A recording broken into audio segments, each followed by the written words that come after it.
Hello दोस्तों, नमस्कार। Welcome to maths with मोहित। आज हम फिर से जो हमने एक सीरीज स्टार्ट की थी जिसमें यूपी टीजीटी पीजीटी या अदर स्टेट टीजीटी पीजीटी के मैथ्स के फॉर्मूला रिवीजन हमने सीरीज़ शुरू किया था, लेकिन बीच में कुछ डिस्टरबेंस के चलते मैं वीडियोस अपलोड नहीं कर पा रहा था। आज से हम कंटिन्यू उसको करने वाले हैं। तो हमने किया था उसमें सेट थ्योरी और कॉम्प्लेक्स नंबर्स। तो आज से हम स्टार्ट करने वाले हैं थ्योरी ऑफ इक्वेशंस। कोशिश करेंगे कि इस वीडियो में इसको कंप्लीट कर लें, तो वीडियो एंड तक ज़रूर देखिएगा। आपका थ्योरी ऑफ इक्वेशंस के सारे डाउट इसमें क्लियर होने वाले हैं, और साथ ही साथ इसके जितने भी रिलेटेड फार्मूलेज हैं वो भी आपके क्लियर हो जाएंगे, लर्न हो जाएंगे। तो अच्छे से इसको वीडियो को देखिएगा, और वीडियो अच्छी लगे तो लाइक और सब्सक्राइब ज़रूर कीजिएगा। तो आइए स्टार्ट करते हैं थ्योरी ऑफ इक्वेशन से। तो सबसे पहले हम बात करें कि किसी भी क्वाड्रेटिक इक्वेशन की जनरल फॉर्म क्या होती है। आपके पास ax² plus bx plus C equals to zero, जहाँ a b c हमारे क्या होते हैं, रियल नंबर से बिलोंग करते हैं, और a हमारा कभी भी ज़ीरो नहीं होना चाहिए, क्योंकि अगर a ही ज़ीरो हो गया तो क्वाड्रेटिक इक्वेशन नहीं रहेगी, क्या बन जाएगी, लीनियर बन जाएगी।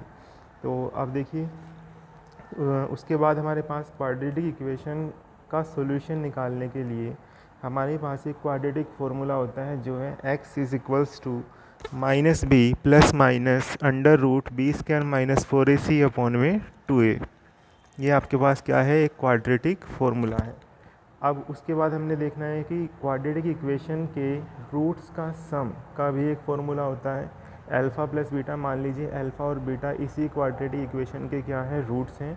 तो हमारे पास फार्मूला बन जाएगा alpha plus beta is equals to minus B upon A, और alpha beta will be C upon में ए। सी क्या है आपका कांस्टेंट टर्म, और अपॉन में क्या आ जाएगा, कोफिशिएंट ऑफ एक्स स्क्वायर।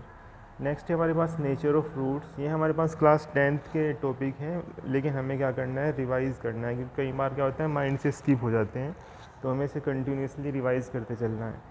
तो नेचर ऑफ रूट्स की बात करें कि हम जो क्वाड्रेटिक इक्वेशन के रूट्स फाइंड आउट कर रहे हैं वो एक्चुअल में नेचर में कैसे होते हैं। तो उसके लिए हमें एक डिस्क्रिमिनेंट निकालना पड़ता है, जिसको डी से रिप्रेजेंट करते हैं। इसकी वैल्यू होती है B square minus 4ac। A B C क्या है, ये हमने अभी देखा। ये हमारे पास जो जनरल फॉर्म होती है इक्वेशन की, उसमें एक्स स्क्वायर का कोफिशिएंट ए होता है, एक्स का कोफिशिएंट बी होता है, और कांस्टेंट टर्म हमारी सी होती है। तो हमें हर एक इक्वेशन में बी स्क्वायर माइनस 4ac की वैल्यू को निकालना होता है।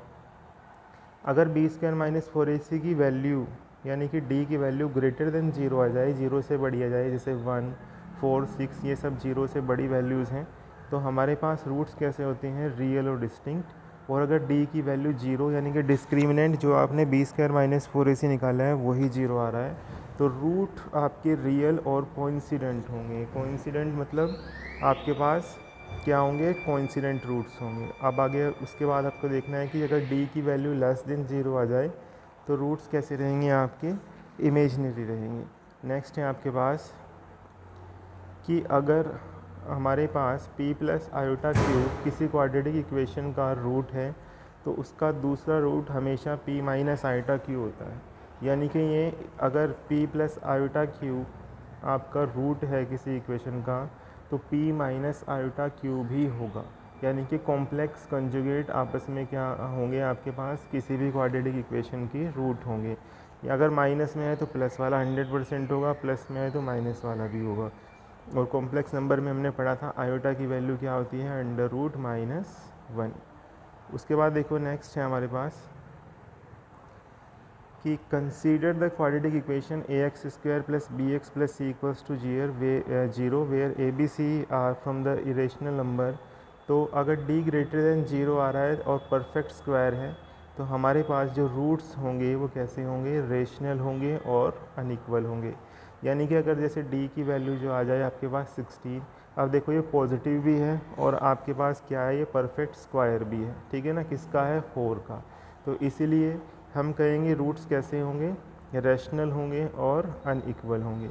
उसके बाद देखो हमारे पास अगर अल्फ़ा की value p plus root cube, हमारे पास कोई रूट आ जाए इस केस में, तो हमारे पास जो दूसरा रूट बनेगा वो p minus under root Q बनेगा। जैसा कि अभी अभी हमने ऊपर भी देखा था कि कॉम्प्लेक्स कॉन्जुगेट भी होते हैं, और इसी तरीके से अगर इरेशनल की फॉर्म में आ जाएं तब भी हमें वहाँ पर लेना होगा कि एक अगर प्लस में है तो दूसरा माइनस में होगा। यानी कि अगर एक root a plus under root B है तो दूसरे वाला automatically a minus under root B हो जाएगा। ठीक है, उसके बाद वो कोई भी क्वाड्रेटिक इक्वेशन को कैसे जनरेट किया जाता है ये हमने 10th के बेसिक्स में पढ़ा था कि अगर एक रूट अल्फ़ा है और दूसरा रूट बीटा है हमारे पास, तो हमें क्या करना होता है, सम ऑफ रूट्स निकालना होता है।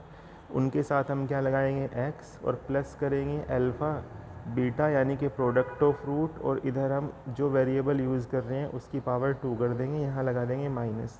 तो ऐसे जो बनेगी आपके पास ये क्या बन जाएगी, क्वाड्रेटिक इक्वेशन बन जाएगी, अगर आपके पास आपको रूट पता है तो। ठीक है ना।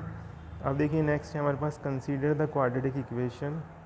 एक क्वाड्रेटिक इक्वेशन आपको गिवन है ax² bx plus C equals to 0। उसके बाद हमारे पास क्या है कि इनके जो ग्राफ बनते हैं वो किस तरीके से बनने वाले हैं, इन ग्राफ को हमें देखना है। अक्सर ये जो क्वाड्रेटिक इक्वेशंस हैं आपकी, ये पैराबोला ही बनाती है, तो हमें केयरफुली इनको ऑब्ज़र्व करना है। ध्यान से देखिएगा कि अगर हमारे पास the graph between X and Y is always a parabola, अगर ए की वैल्यू ग्रेटर देन 0 हो, और हमारे पास जो पैराबोला की शेप होगी वो कॉनकेव अपवर्ड होगी, और अगर लेस देन 0 है ए की वैल्यू तो पैराबोला की शेप कॉनकेव डाउनवर्ड होगी। इसका मतलब देखो सिंपल सा ये है हमारे पास कि मान लीजिए एक इक्वेशन है आपके पास 2x² plus 4x plus 16 equals to 0, तो यहाँ पर a की जो वैल्यू है वो क्या है, ग्रेटर देन 0 है, और ग्रेटर देन 0 होने की वजह से इसका जो ग्राफ बनेगा आपके पास ही क्या बन जाएगा, अपवर्ड पैराबोला बन जाएगा। और इन केस अगर यही इक्वेशन में a की वैल्यू आपके पास नेगेटिव हो जाती, जैसे -2x² plus 4x minus 8 equals to 0, तो इससे जो आपको पता चला कि -2 आपका लेस देन 0 है, यानी कि a इज़ लेस देन 0, तो यहाँ जो पैराबोला बनेगा वो डाउनवर्ड फेसिंग बन जाएगा। इतनी बात क्लियर होगी आई होप आपको। उसके बाद नेक्स्ट है हमारे पास कि अगर x belongs to real number और y is greater than 0 only if a is greater than 0 and b² minus 4ac is less than 0। और नेक्स्ट है हमारे पास कि अगर x आपका r से बिलोंग करता है और y is less than 0 and only if a is less than 0 and b² minus 4ac is less than 0। अब देखो इसका क्या मीनिंग होगा, हम फिगर के थ्रू समझेंगे। जैसे फिगर नंबर 3 है आपके पास, फिगर नंबर 3 देखते हैं, ये 1 2 एंड ये है आपका फिगर नंबर 3। तो इस केस में देखो आपके पास क्या होगा कि हमारे पास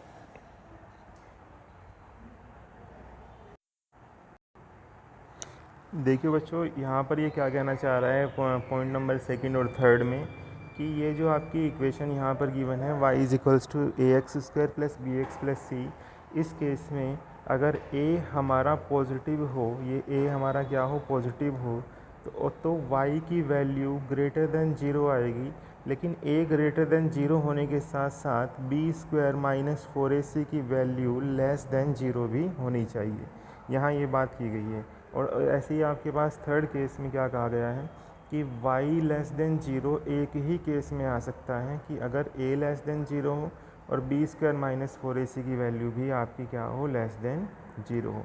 अब नेक्स्ट इनके ग्राफ आप केयरफुली ऑब्ज़र्व कीजिएगा। इसमें यहाँ पर आपको क्या दिखाया गया है फर्स्ट ग्राफ में कि रूट्स जो हैं आपके पास क्या है, रियल हैं, और यहाँ a की वैल्यू क्या है, ग्रेटर देन 0 है। तो इस केस में आपका जो पैराबोला है वो इस तरीके से बनने वाला है।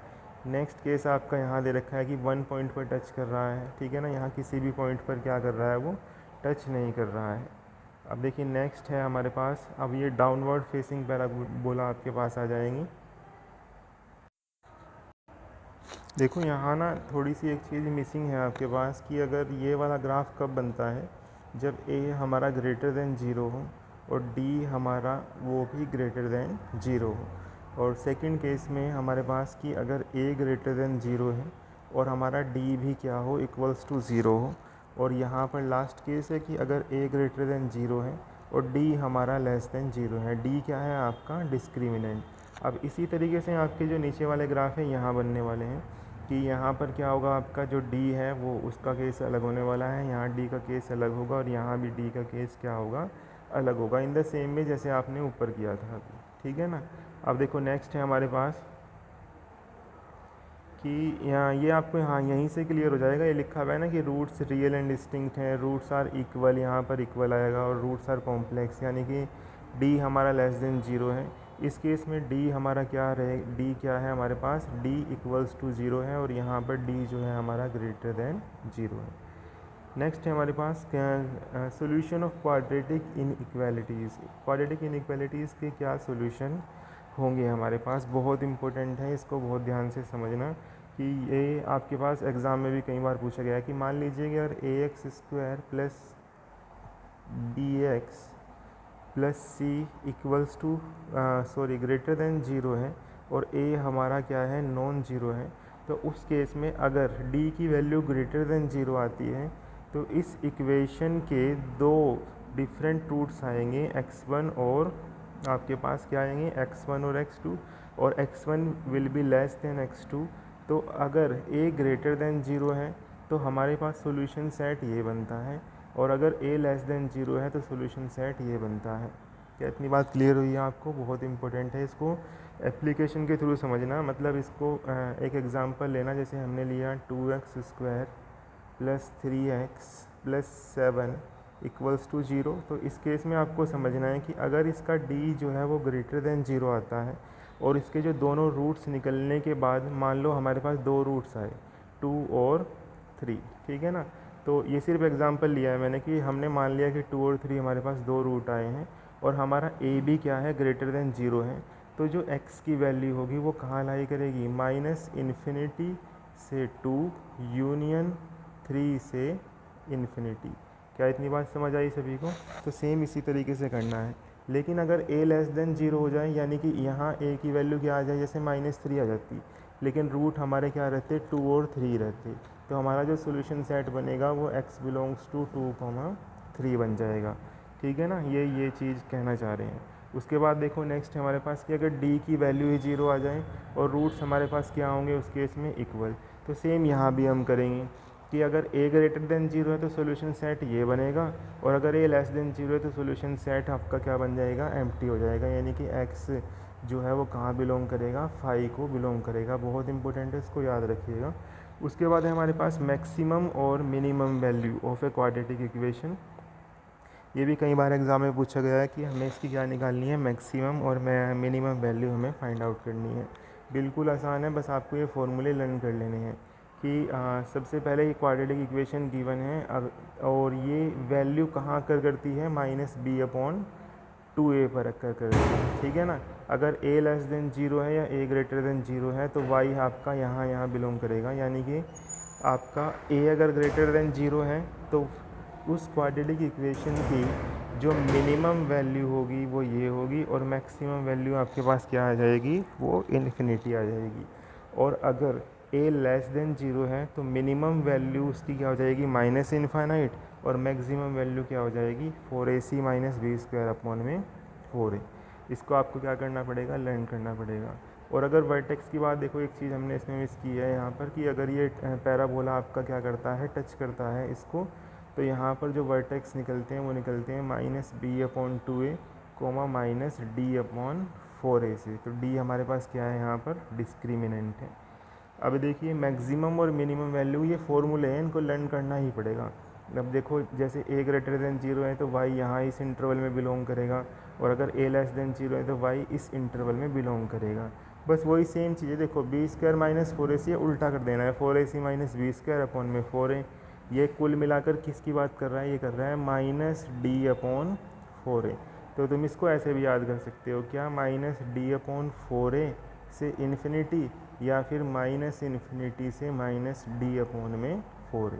ये क्या है, आपकी मैक्सिमम और मिनिमम वैल्यू।